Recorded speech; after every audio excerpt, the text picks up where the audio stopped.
9 তারিখ 9 সেপ্টেম্বর 2025-এ উৎসবমুখর পরিবেশে ডাকসু নির্বাচন অনুষ্ঠান করার ক্ষেত্রে আর কোথাও কোনো আইনি বাধা থাকলো না। ডাকসু নির্বাচন অনুষ্ঠান করার ক্ষেত্রে সুপ্রিম কোর্টের আদেশ অনুযায়ী আর কোনো আইনি বাধা আমাদের সামনে নাই।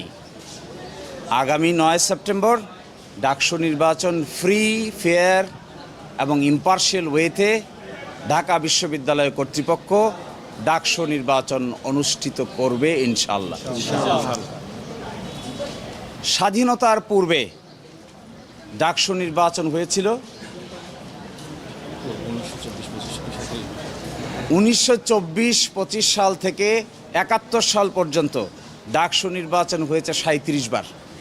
বাংলাদেশ প্রতিষ্ঠা হওয়ার পর থেকে ডাকসু নির্বাচন হয়েছে 7 বার। এটি 8মবারের মতো আমরা ঢাকা বিশ্ববিদ্যালয়ে ডাকসু নির্বাচনের আয়োজন করেছি। এখানে কেন্দ্রীয় সংসদে 471 জন প্রার্থী অংশগ্রহণ করেছেন। সকলেই তার নিজস্ব প্যানেল দিয়ে অত্যন্ত আগ্রহ উদ্দীপনার সহিত নির্বাচনী প্রচার প্রপাগান্ডা চালাচ্ছেন। ঢাকা বিশ্ববিদ্যালয় এই ক্ষেত্রে এই নির্বাচনের পরিবেশ তৈরি করতে এবং শেষ পর্যন্ত নির্বাচন অনুষ্ঠান করে ছাত্রদের ভোট অনুযায়ী যে যাকে ইচ্ছা তাকে প্রার্থী নির্ধারণ করে ভোট দিবে, এই ব্যাপারে ঢাকা বিশ্ববিদ্যালয় বদ্ধপরিকর। ঢাকা বিশ্ববিদ্যালয়ের সামনে যখন যে যেভাবে তার যুক্তি উপস্থাপন করেছে, আমরা ট্রাইব্যুনাল গঠন করেছি। ট্রাইব্যুনালের পরে প্রেসিডেন্টের কাছে যারা আপিল করেছে, প্রেসিডেন্টের আপিল নিষ্পত্তি করেছি। নিষ্পত্তি করে আমরা উপযুক্ত আইনি সিদ্ধান্ত নিয়েছি। ঢাকা বিশ্ববিদ্যালয়ের কাছে কোনো দরখাস্ত না করে যে রিট পিটিশনকারী সরাসরি হাইকোর্টে রিট পিটিশন করেছিলেন, আমরা আর্গুমেন্টে বলেছিলাম যে তার রিট আবেদন মোটেও চলনসই কোনো আবেদন নয়। কারণ যার প্রার্থিতা চ্যালেঞ্জ করে তিনি মামলা করেছেন, যিনি মামলা করেছেন তিনি সেই পদের কোনো প্রার্থী নন। সেকেন্ড হলো, ঢাকা বিশ্ববিদ্যালয়ের সামনে কোনো অবজেকশন না দিয়ে, আমাদের ট্রাইব্যুনালের কাছে না এসে, আমাদের প্রেসিডেন্টের কাছে না এসে সরাসরি তিনি হাইকোর্টে এসেছেন। এটি রিট জুরিসডিকশনের চিন্তা অনুযায়ী, জুরিসপ্রুডেন্স অনুযায়ী গ্রহণযোগ্য নয়। আর থার্ড কথা ছিল, এটি একটি ডিসপিউটেড কোয়েশ্চেন অফ ফ্যাক্ট, কোনটা ঠিক কোনটা বেঠিক এই প্রশ্নে রিট পিটিশন চলে না। আর আমরা আদালতের সামনে এটাও বলেছিলাম, ঢাকা বিশ্ববিদ্যালয় হিসেবে, অথরিটি হিসেবে এটা একটা অটোনমাস বডি। ঢাকা বিশ্ববিদ্যালয়ের অর্ডার অনুযায়ী প্রতিষ্ঠিত একটা অটোনমাস বডি, এটা স্বায়ত্তশাসিত প্রতিষ্ঠান। তার ইন্টারনাল মেকানিজমের মধ্যে যে সমস্ত ইলেকশন মেকানিজম আছে, এগুলো দেখভাল করার দায়িত্ব ঢাকা বিশ্ববিদ্যালয়ের।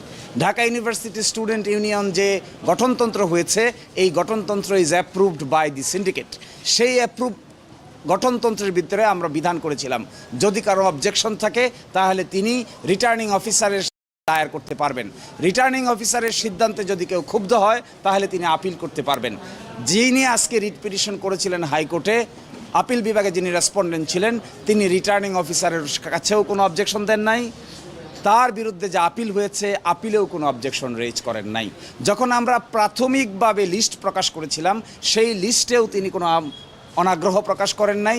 চূড়ান্ত লিস্ট যখন প্রকাশ করেছি, সেখানেও তিনি আনুষ্ঠানিকভাবে ঢাকা বিশ্ববিদ্যালয় কর্তৃপক্ষের সামনে কোনো কথাই বলেন নাই। এই সমস্ত যুক্তিতর্ক গ্রহণ করেছেন মাননীয় আপিল বিভাগ।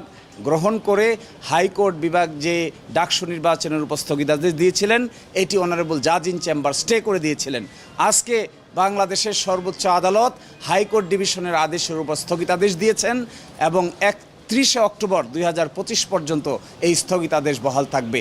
এর অর্থ হলো এটা 9 সেপ্টেম্বর 2025-এ উৎসবমুখর পরিবেশে ডাকসু নির্বাচন অনুষ্ঠান করার ক্ষেত্রে আর কোথাও কোনো আইনি বাধা থাকলো না। 31। এই জন্য আমরা সংশ্লিষ্ট সকলকেই বিশ্ববিদ্যালয়ের পক্ষ থেকে আমরা ধন্যবাদ জানাই, যেন নির্বাচন আয়োজন করার ক্ষেত্রে সাংবাদিক সহ সংশ্লিষ্ট সকল মহল, প্রার্থী যে যেখান থেকে প্রার্থী হন না কেন, সকলেই আমাদেরকে সহযোগিতা করবেন, যেন বাংলাদেশের সামনে একটা গ্রহণযোগ্য নির্বাচন আমরা উপহার দিতে পারি। আমরা এই জন্য বলেছিলাম এটা, কারণ ঢাকা বিশ্ববিদ্যালয়ের কাছে তো এই প্রশ্ন উত্থাপন করা হয়নি। ঢাকা বিশ্ববিদ্যালয়ে প্রাথমিক বাছাই করেছে 21 তারিখ, ফাইনাল বাছাই করেছে 26 তারিখ, আর রিট পিটিশন দায়ের করা হয়েছে 28 তারিখ। তাহলে যখন প্রাথমিক লিস্ট পাবলিশ করা হয় তখন কি তারা জানতেন না? যখন 26 তারিখ পূর্ণাঙ্গ লিস্ট প্রকাশ করা হয়, চূড়ান্ত লিস্ট, তখন কি তারা জানতেন না? তাহলে 28 তারিখ রিট পিটিশন করেছেন, এটিকেই আইনের ভাষায় বলে ম্যালাফাইড ইন্টেনশন।